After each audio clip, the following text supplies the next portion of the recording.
I made a video like last week where I absolutely squeezed my brain and I went over a list over and over and over again. It's a 27-point checklist because everybody wanted me to compare it to the known entity of the Nikon D500. The Fuji X-T2 over that 27-point criteria just squeaked out ahead, and that's why I named it Camera of the Year.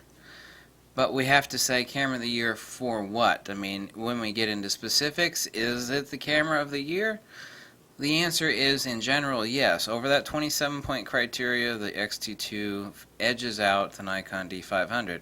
Each one has its hardcore advantages and disadvantages. Each one. To put it in a really simple way, since I've been asked this question a few times, the question is, where is it that you would take the XT2 and grab the D500 instead? And it's basically another way of looking at it, and it makes things a lot simpler for people.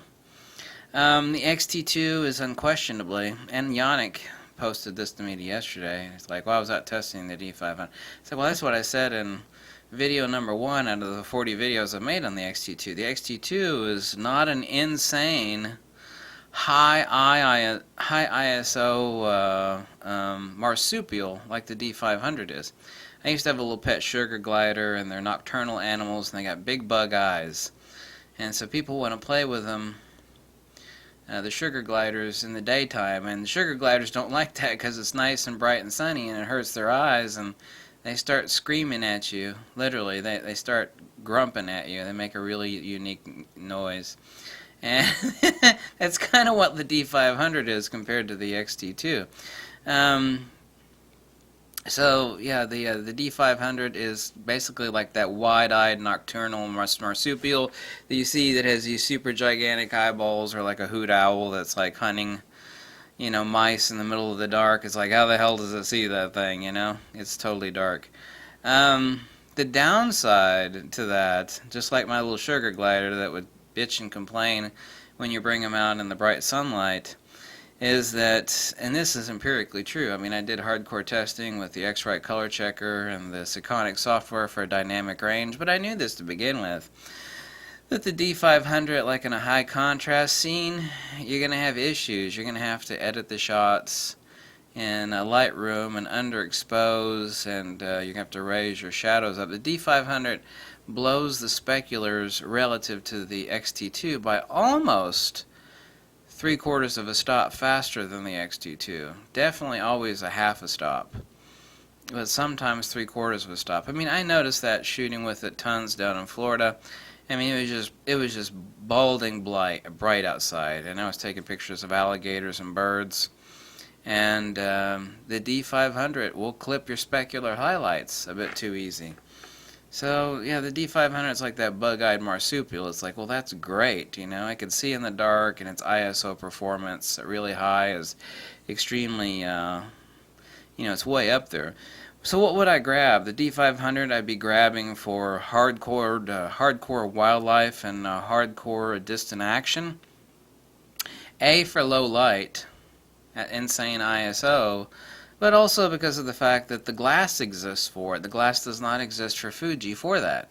I mean, it's just a simple fact. It does not exist. That's fine. I mean, we have to be logical and sensible here. The D500, if it's gonna be like an indoor club or rave scene or like some sort of indoor concert, yeah, that's where the marsupial is rocking it out. So I'm gonna grab the bug-eyed marsupial, the D500, for that sort of shooting.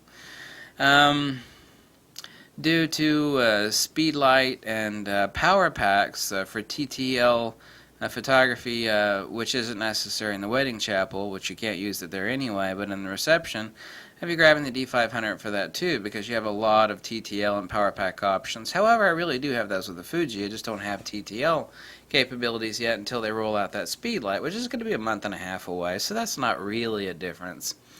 In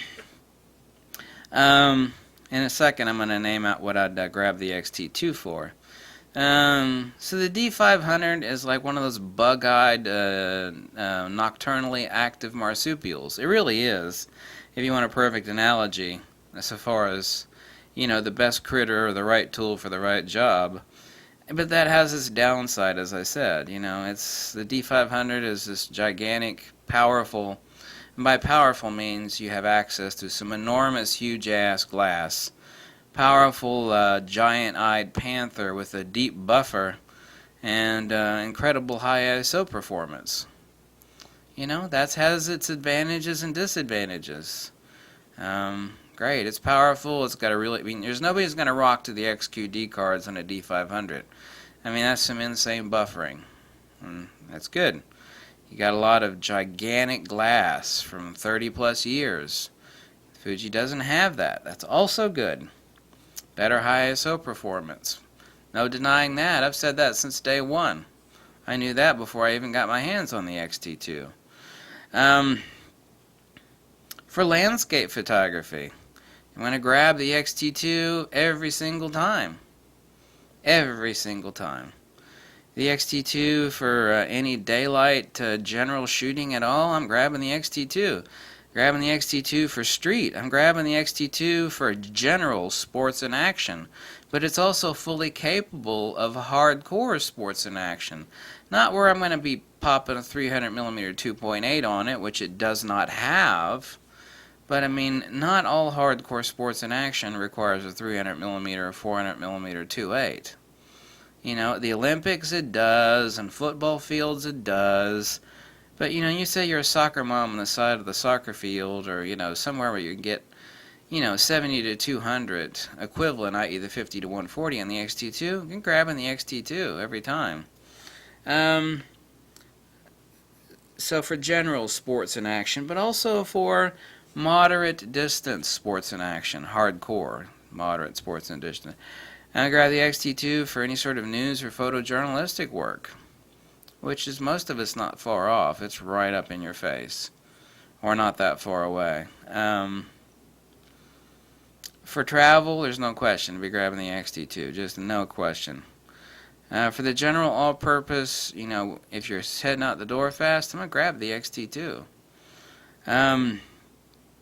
Now I made a comparison about what the D500 is, which is like the bug-eyed marsupial that is unfortunately kind of blinded in bright lighting. It does blow the speculars quicker by nearly 3/4 of a stop compared to the XT2. People are all the time talking about dynamic range. Oh my god, how much dynamic range does the camera have?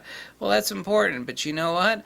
In a high contrast shooting scene, I'm less concerned about the dynamic range than I am about blowing my speculars. Yeah. So the XT2 is like that really fast Swiss Army knife. General purpose, rocks out, kicks butt, super fast, grab it for most everything camera. It's the Swiss Army knife.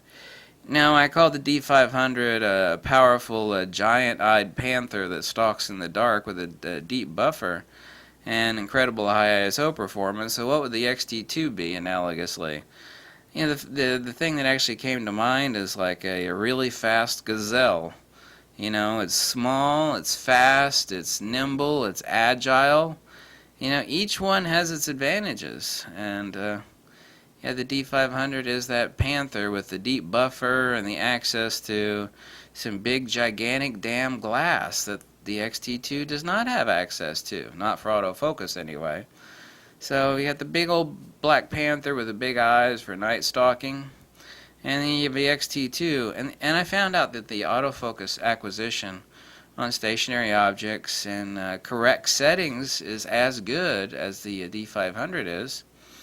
Not for single, but for zone area autofocus, it's as good as for locking on as the D500. In some cases, it was even better and faster.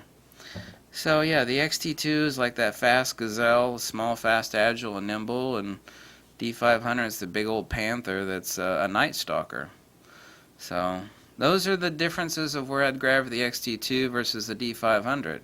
And I think that gives you a better spectrum of what each camera is in relationship to, and I'm not getting rid of either one. Both of them obviously have their serious advantages. And none of them have like serious disadvantages, but there are some that just absolutely excel for what they do. D500, that's high ISO and buffer, and enormous glass for really hardcore sports action. But I mean, most hardcore sports action is not, taking a shot of, Fritz, on the 50-yard line when he's 100 yards away and you need a 400mm lens. It's just not. There's a lot of hardcore sports action the XT2 is more than capable of. It just does not have that super gigantic, ultra hardcore, butt to the wall, enormous glass. But 98% of you and mine hardcore sports interaction does not require or demand that. So, no big deal, really. For most people that are considering either one, if someone's like, I'm a hardcore shooter for Sports Illustrated and I got, I'm shooting, the sidelines of pro football. Yeah, they're the ones that need that big ass glass. Those are the people. You and I and most everybody else, we don't. So that's a consideration you have to make based upon the empirical facts of what each camera is and what each camera is not. So that's the logical, honest, and forthright statements about both.